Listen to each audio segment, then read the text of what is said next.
देख रहे हैं अब तक news channel. Unique academy computer and coaching classes, जहां नर्सरी और जूनियर सीनियर केजी क्लासेस से लेकर 11वीं और 12वीं जमातों के लिए कोचिंग क्लासेस जारी हैं। यूनिक एकेडमी में ऑडियो और वीडियो स्क्रीन का इंतजाम भी किया गया है। 5वीं, 6ठी, 7वीं और 8वीं जमात की स्पेशल क्लासेस भी जारी हैं। उर्दू, इंग्लिश, मराठी और मैथ्स की बेसिक क्लासेस भी जारी हैं। लड़कियों के लिए बिल्कुल सेपरेट क्लासरूम। यूनिक एकेडमी में अपने बच्चों का एडमिशन करवाएं। हमारा पता याद रखिए, शहीद अब्दुल हमीद कुसुम्बा रोड, निहाल नगर पुलिस स्टेशन के सामने, मालेगांव। 20 नवंबर को महाराष्ट्र असेंबली का चुनाव है और मालेगांव शहर में भी असेंबली का चुनाव होगा और 20 तारीख को मालेगांव शहर की आवाम को फैसला करना है कि आइंदा 5 साल के लिए शहर का एमएलए कौन होगा। यह फैसला शहर की आवाम को करना है।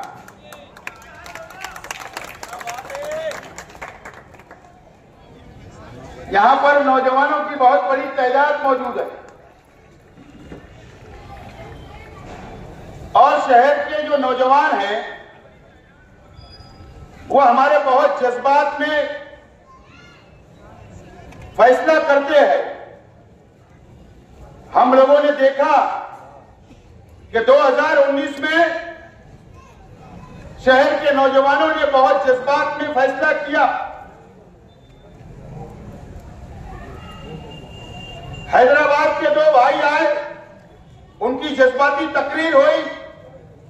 एक मजहबी शख्स उम्मीदवार थे और शहर की आवाम ने फैसला कर दिया और 5 साल का मौका उनको दे दिया और 5 साल शहर के एमएलए, आज के एमएलए 5 साल उनका कंप्लीट हो रहा है, मुकम्मल हो रहा है। ये बेटा क्या कर रहे हैं यार, उनका 5 साल मुकम्मल हुआ। अब शहर के नौजवानों ने यह फैसला करना है, ये 5 साल आपने क्या खोया और क्या पाया। आप फैसला कर लो, शहर की आवाम फैसला कर ले।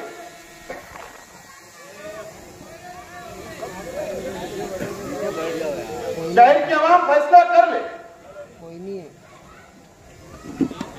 मैं शहर के नौजवानों से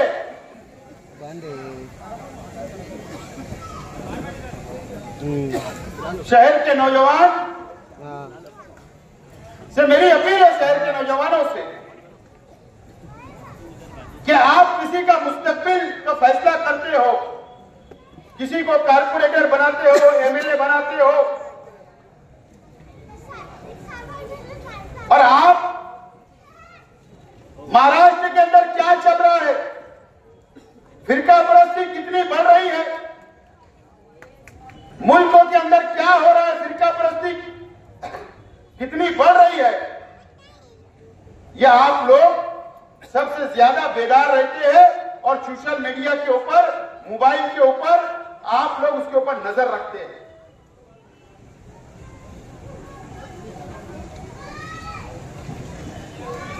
मैं इस महाराष्ट्र की बात कर रहा हूं। ठीक है, आप में जज्बा है, मेरे अंदर भी जज्बा है। मैं भी मुसलमान हूं, आप भी मुसलमान हो। जाहिर सी बात है, अगर मुसलमानों के खिलाफ किसने कहा, अगर कोई जहर उगलता है, अगर कोई हमारे हुजूर की शान में गुस्ताखी करता है, तो हर मुसलमान गुस्से में आता है और आना भी चाहिए, एहतजाज करता है और उसकी ख्वाहिश होती है कि हमारे हुजूर की शान में किसी ने भी गुस्ताखी की तो उसको सजा मिलना चाहिए इस हिंदुस्तान के कानून के मुताबिक।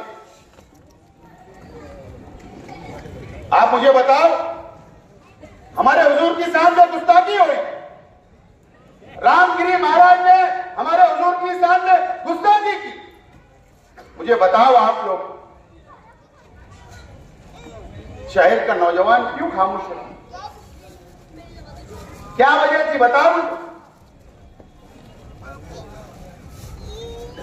उसकी वजह यह थी कि 12 नवंबर आपके सामने था कि अगर हम शहर बंद करेंगे, अगर हम एहतजाज करेंगे, अगर हम जुलूस निकालेंगे तो 12 नवंबर जैसा हाल हमारा नहीं होना चाहिए।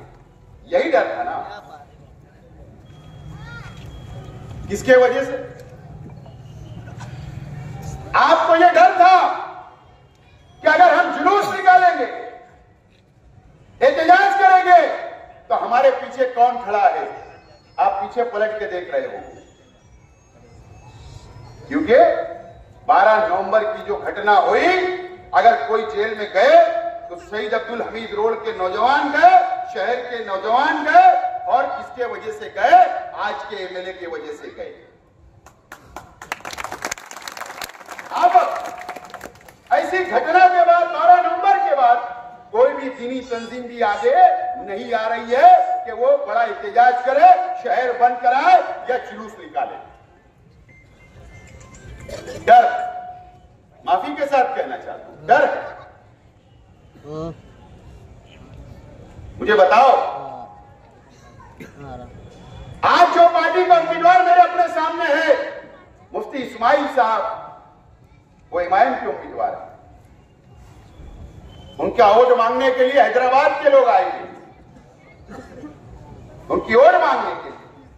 लेकिन इलेक्शन खत्म हो जाएगा, हैदराबाद में चले जाएंगे, एमएलए मुशारफ चौक चले जाएंगे। अगर आपने गलती की तो मुझे बताओ कि आइंदा 5 साल के लिए अगर फिर कोई हमारे हुजूर की शान में गुस्ताखी करेगा, अगर मुसलमानों के खिलाफ जहर उगलेगा, अगर हमारी मस्जिद में घुस के मारने की कोई बात करेगा, तो मुझे बताओ ये 5 साल के अंदर अगर आज का एमएलए आपके साथ नहीं खड़ा तो क्या गारंटी है कि आइंदा 5 साल भी खड़ा रहेगा? कौन आएगा? मैं आज शहर के नौजवानों से आपसे वादा करता हूं, हम इस हिंदुस्तान के अंदर रहते हैं जो जमहूरी मुल्क है, सब धर्म को अधिकार है, सब समाज को अधिकार है कि अगर उनके धर्म के खिलाफ अगर कोई बोलता है तो वो एहतजाज करे। मैं आज आपसे वादा करता हूं कि दीजिए मुझे जिम्मेदारी, बनाइए मुझे एमएलए, दीजिए मुझे असेंबली के अंदर भेजो आप। अगर महाराष्ट्र के अंदर भी कोई एहतजाज, कोई अगर हमारे हुजूर की शान में गुस्ताखी करेगा, या कोई बीजेपी का एमएलए, आरएसएस का एमएलए, फिरका परस्त पार्टियों का एमएलए अगर ये बोलेगा कि मैं मस्जिद में घुस के मारने की बात करेगा, तो सबसे पहले शेख आसिफ आपके आगे रहेगा। आप मेरे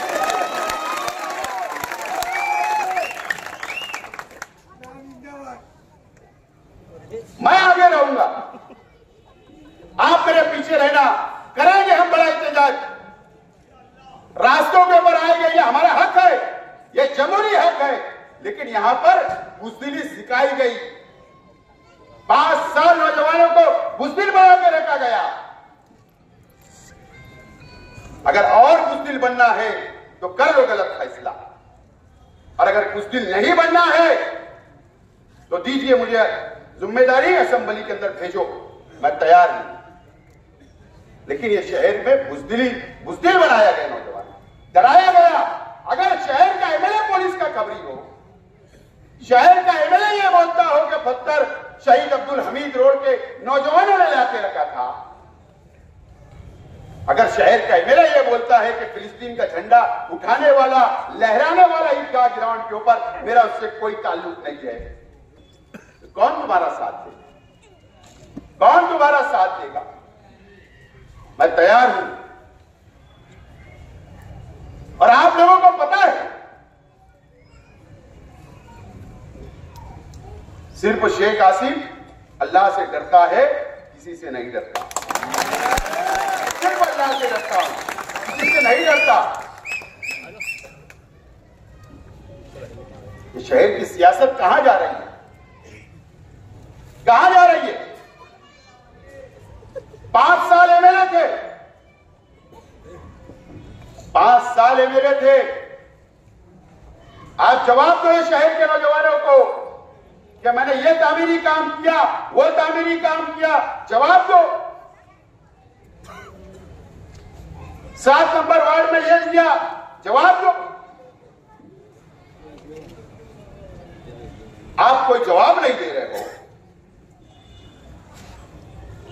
आप शहर को कोई जवाब देना चाहिए, काम बताना चाहिए, विकास की बात करना चाहिए, डेवलप की बात करना चाहिए। आप क्या बोल रहे? तुम्हारा स्टेट देखो, हमारा स्टेट देखो। ये स्टेट का झगड़ा है क्या? स्टेट का झगड़ा है। शहर को भटकाओ मत मुद्दों से। आप मुद्दे से भटका रहे हो, इलेक्शन को रास्ते से हटा रहे हो। एमएलए साहब, आपको जवाब देना पड़ेगा। शेख आसिफ के साथ बोले उसके साथ घूमने वालों के पास हथियार होते हैं। एक मर्तबा आपने कहा, फिर कल वही बात रिपीट की।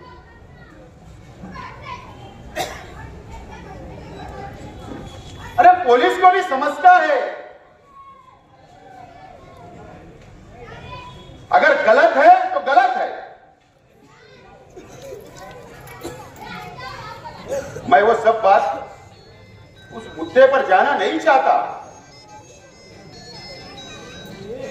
मैं उस रास्ते में जाना नहीं चाहता, क्योंकि आज ये इलेक्शन शहर का विकास और इस महाराष्ट्र के अंदर जो फिरका परस्ती बढ़ रही है, जो भारतीय जनता पार्टी, आरएसएस, बजरंग दल जैसी तंजीमें जो मुसलमानों पे अत्याचार कर रही है, हमारे मजहब पर हमला कर रही है, मस्जिदों में हमला कर रही है, ये बात कारपोरेशन के हॉल में बोलने वाली नहीं है। ये शहर के एमएलए की जिम्मेदारी थी कि वो असेंबली के अंदर बोलना चाहिए था। रामगिरी महाराज को अटक होना चाहिए था, ये असेंबली में बोलने की बात थी। कोई शख्स बोलता है कि मैं मस्जिद में घुस के मारूंगा, तो ये असेंबली में बोलने वाली बात है। वहीं कानून बनता, वहीं पर अटक होती है, वहीं पर हुक्म होता है। लेकिन आपने वहां जाकर कुछ नहीं कहा। मैं मेरी मां बहनों से कहना चाहता हूं, मेरी मां बहनें, अल्लाह का करम है, यह हमारा मस्जिद और मीनारों का शहर, हमारी मां बहनें पर्दे में रहती है। जब बाहर भी निकलती है तो हिजाब में निकलती है। यह अल्लाह का करम है, मेरी मां बहनें शहर। लेकिन आज इलेक्शन है, अगर मैं आज नहीं बोलूंगा तो कब बोलूंगा? क्या होता है? 5 साल इलेक्शन नहीं, 5 साल कभी इस्तेमाल नहीं होता औरतों का, कभी 5 साल नहीं। जब इलेक्शन आता है, जब इस्तेमाल शुरू हो जाता है। जब इलेक्शन आता है, इस्लाम माशरा शुरू हो जाता है। जब इलेक्शन आता है, मस्जिदों के अंदर मैंने देखा, मेरे पास है एक तंजीम व्हाट्सएप के ऊपर ये चलाती है कि कल्बों और अदारों को जोड़ने के लिए फला मस्जिद के अंदर एक मशवरती मीटिंग है, इस्लाह करने के लिए, वार्ड की कमेटी बनाने के लिए। एक अच्छी बात है, इस्लाह होना चाहिए, इज्तिमा होना चाहिए, दीन फैलना चाहिए, इस्लाम फैलना चाहिए, बिल्कुल होना चाहिए, तैयार है हम भी। लेकिन नीयत भी साफ होना चाहिए, नीयत भी साफ होना चाहिए। इलेक्शन के वक्त मेरी मां बहनें बहुत मोम दिल होती है, बहुत मोम दिल होती है। और इज्तिमा के नाम पे लोगों को जमा किया जाता, उसके बाद धीरे धीरे बात बोली जाती, दीन की बातें होते होते होते लास्ट के 5 मिनट में भैया को वोट देना, भैया को वोट देना। बता, वोट मांगने की जगह है क्या? अगर मैं शेख आसिफ, मैं भी मुसलमान हूं, मैं भी एक अल्लाह, एक रसूल, एक कुरान को मानने वाला हूं। अगर मैं किसी मस्जिद में जाके नमाज पढ़ा और खड़े रह गया हाथ बांध के, और मैंने अगर सियासत वहां पर वोट मांगी, तो बवाल होगा कि नहीं बताओ? एतराज होगा कि नहीं बताओ? मुसल्ली एतराज करेंगे, ट्रस्टियान एतराज करेंगे, लेकिन वहां हक नहीं है मुझे, और ना मैं कभी जिंदगी में ऐसा काम करूंगा। लेकिन ये तमाम ही हमारी मां बहनों की वोट लेने के लिए, हमारी मां बहनों को भी भटकाने की कोशिश की जाती है। किसके लिए? किसके लिए? चलो अच्छी बात है, अगर जन्नत का टिकट देने वाले हो, ये काम से जन्नत का टिकट, एमएलए की कुर्सी से जन्नत का टिकट मिलेगा तो बिल्कुल होना चाहिए, बोलना चाहिए वोट दो। अरे ये सियासत है, एक एमएलए की कुर्सी है, उसके लिए चल रहा है। वहां जाकर 2019 में गए, 2019 में छूटकर शहर की आवाम ने दिया, मां बहनों ने दिया, बुजुर्गों ने, नौजवानों ने भेज दिया। क्या किया पता है आपको? मैं बार बार ये दोहरा रहा हूं हर मीटिंग में, और शेख आसिफ कभी झूठ नहीं बोलता, सियासी आदमी हूं, झूठ नहीं बोलता, अल्लाह गवाह है। लेकिन 2019 के अंदर नतीजे आए, पेटी खुली, वो चुन कर आ गए। 3 दिन शहर में घूमे, चौथे दिन आज के वजीर आला, आज के मुख्यमंत्री की गाड़ी आई, चांदोड़ का आदमी आया, बड़ी गाड़ी लेकर, भारी वाली, इनको बैठा कर लेकर गए। वो कौन सी पार्टी चुन के है? एमआईएम से। सरकार किसकी बन रही? महाविकास आघाड़ी। अभी सरकार किसकी है? बीजेपी और शिंदे साहब की। आपने क्यों चुन कर दिया? आपने इसलिए चुन कर दिया कि वहां जाओ और शिवसेना और बीजेपी के खिलाफ रहो, इसलिए आपने चुन कर दिया था ना। जाओ वहां पर बीजेपी के एमएलए अगर मुसलमानों के खिलाफ बोलते तो उनका मुंह तोड़ जवाब दो, इसके लिए चुन कर दिया। जाओ वहां पर मालेगांव का विकास करो, इसलिए चुन कर दिया। लेकिन चौथे दिन यहां से गाड़ी में गए, या तो जवाब देना। वर्ली के गेस्ट हाउस में, मैं बार बार बोल रहा हूं, वर्ली जहां पर सीलिंग खत्म होता है, बांद्रा से जब जाओ अपन, जहां सीलिंग खत्म होता है उसको वर्ली बोलते, वो इलाके का नाम। वहां पर सरकारी गेस्ट हाउस में 6 दिन मुकाम, 6 दिन। उसके बाद एक दिन, मैंने इससे पहले एक बात और दिलचस्प बताई थी आपको, मुस्तकिम डिग्निटी बोल नहीं रहा है, बड़ी ताज्जुब की बात है। तुम्हारे लिए मटेरियल है, ले लो। मुस्तकिम डिग्निटी जहां तक मेरी मालूमात है, न तो तुम समझे कि मुस्तकिम ने बताया, ऐसी कोई बात नहीं है, मेरे भी सोर्सेज बहुत अच्छे। मुस्तकिम डिग्निटी भी साफ था, ऐसी मेरी मालूमात। उसके बाद एक दिन वो थाना की एक होटल में रुके। उसके बाद क्या हुआ क्या नहीं, अब मुस्तकिम का गया मैं चाय पानी करने रोड पर, तो जिसने ये इनको लेकर गया था उसको क्या इन्होंने बोले, माल उठाने का था, माल की डीलिंग हो चुकी होगी, तो बोले ऐसा करो आप हमको मालेगांव छोड़ दो, ऐसा जो भी इनका प्लानिंग हुआ, जो मेरी मालूमात है। मुस्तकिम डिग्निटी आज के एमएलए साहब मुफ्ती मोहम्मद इस्माइल कासमी साहब, वो गाड़ी के अंदर रात में आए, रात 2-3 बजे। मुस्तकिम डिग्निटी को उतारा और गाड़ी वाले को बोले यार हमको छोड़ दो, बहुत दिन हो गए, अब हम लोग फोन करेंगे जब बात होगी। मुस्तकिम समझा अच्छी बात है, चलो 7 दिन से अपन बॉम्बे में थे, अब यहां आ गए, आराम से कामकाज करेंगे जब देखेंगे। और इनका क्या तय हुआ कि सुबह 12 बजे दोबारा मिलते और अपन आगे बात बढ़ाते। अब मुस्तकिम डिग्निटी सो के उठा और 12 बजे फोन किया, सलाम दुआ हो ही होगी, कहां पर है आप? एमएलए साहब से पूछा, अरे बोले मैं बोलना भूल गया, आपको छोड़ा और मैं घर आया, फिर वहां से फोन आ गया, वो गाड़ी वापस मेरे को लेके चले गई। इन्हें मुस्तकीम को भी जान देती है। अरे नहीं, मैं बंबई आ गया। यानी ये प्लानिंग की थी, जो शख्स ने मुस्तकीम डिग्निटी, शान हिंद और उनके साथियों ने उनके लिए इलेक्शन लड़ा, जान माल सब लगाया, अरे 7वें दिन उनको धोखा दे दिया और